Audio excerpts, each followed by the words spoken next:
Bonjour à vous, merci de passer par ici et peut-être aussi de découvrir ma chaîne.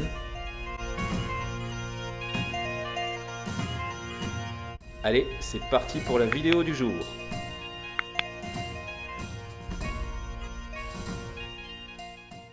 Alors donc, voici quelques éléments de routine avant de démarrer, et pour bien démarrer en tout cas, votre séance de cornemuse. À appliquer là où vous faites vos répétitions, mais aussi également, si vous le pouvez, à appliquer avant et après chaque prestation. D'abord, on commence par s'occuper de son pouce, de ses pouces.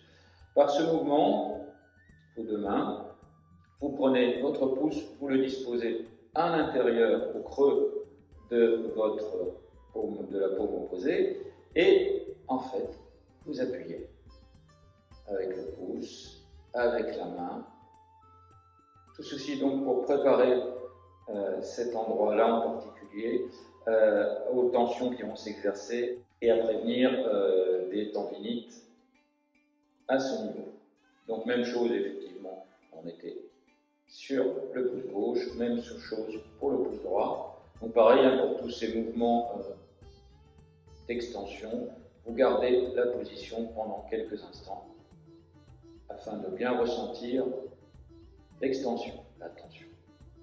Ensuite, vous pouvez vous occuper de préparer les tensions qui vont s'exercer au niveau des bras. Alors évidemment, on aura l'occasion plus tard d'y revenir, les tensions sont inévitables avec la cornemuse écossaise, c'est un instrument de pression, mais il faudra travailler tout le long de votre vie de sonneur, j'allais dire, à minimiser ces tensions de façon à préserver votre organisme. Donc, en tout cas, pour préparer votre corps à ces tensions, vous avez aussi donc la préparation au niveau des bras. Donc, ce que vous pouvez faire, c'est prendre appui soit sur le dossier d'une chaise, soit avec les paumes à plat sur une table, et donc vous exercez à appliquer une tension donc sur vos deux bras, de l'épaule au poignet. Ressentir la tension et relâcher. Ensuite, on passe vers les épaules. Donc là, vous mettez vos deux bras en V, les paumes tournées vers l'extérieur. Pareil, vous installez une tension, comme si vous alliez chercher quelque chose vers vous, et vous appliquez des mouvements de rotation vers l'arrière avec vos deux épaules, tout en restant bien en extension au niveau de vos deux bras. Vous pouvez de la même façon, dans ce mouvement, prolonger l'extension au niveau des doigts, bien ressentir une extension au niveau de chacun de vos doigts, avec les paumes légèrement incurvées vers l'arrière, et faire des sortes de rotation de vos épaules. Donc, d'une part, en extension, donc des mouvements d'avant en arrière avec les épaules, d'autre part, des mouvements de rotation avec les doigts bien tendus. Vous pouvez terminer cette partie, c'est ce que je fais en tout cas, avec quelques extensions au niveau de chacun des poignets.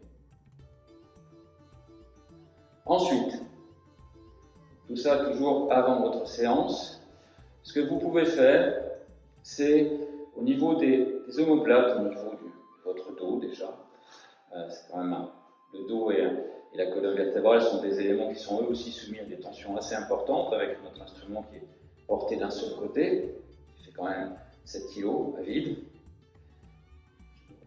Je vous envoie un peu de ce côté-là, alors que donc, la colonne, pour maintenir votre équilibre, tous les muscles donc, vont tirer dans l'autre sens pour vous permettre de rester droit.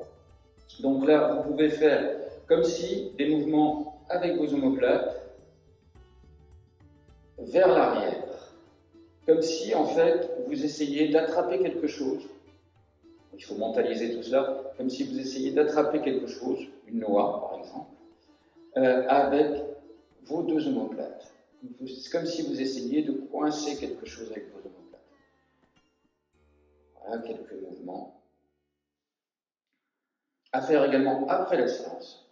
Et enfin, dernière posture que je vous propose, vous tournez votre tête à fond, le plus que vous pouvez. Bon, moi je ne suis pas un modèle de souplesse, hein, mais sans doute que vous allez réussir à faire mieux. Et ensuite, une fois qu'elle est tournée à fond, vous la baissez, comme si vous essayiez de regarder quelque chose qui est sur votre sol.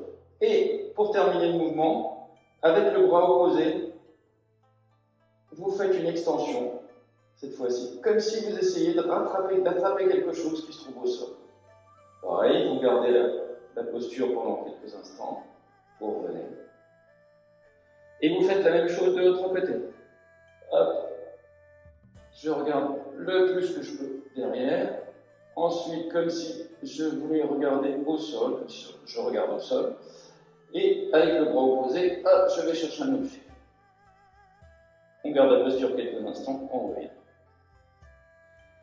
Donc voilà, ces deux dernières séries d'exercices, les omoplates, hein, pour attraper notre noix virtuelle, et les rotations cervicales, vous les faites également après la séance, comme tout bon sportif.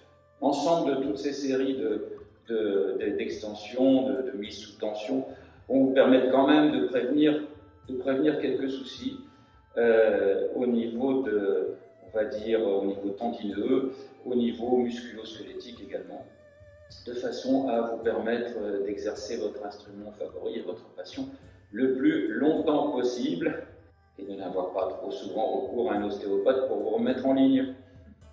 Adoptez ces quelques gestes routiniers, faites-en une pratique régulière, vous verrez, ça vous prendra très peu de temps, hein, tout au plus 5 minutes d'échauffement avant la séance et 1 ou 2 minutes après la séance. Donc, not a big deal, c'est pas grand chose, mais ça vous permettra de durer plus longtemps et de minimiser les souffrances imposées à votre corps.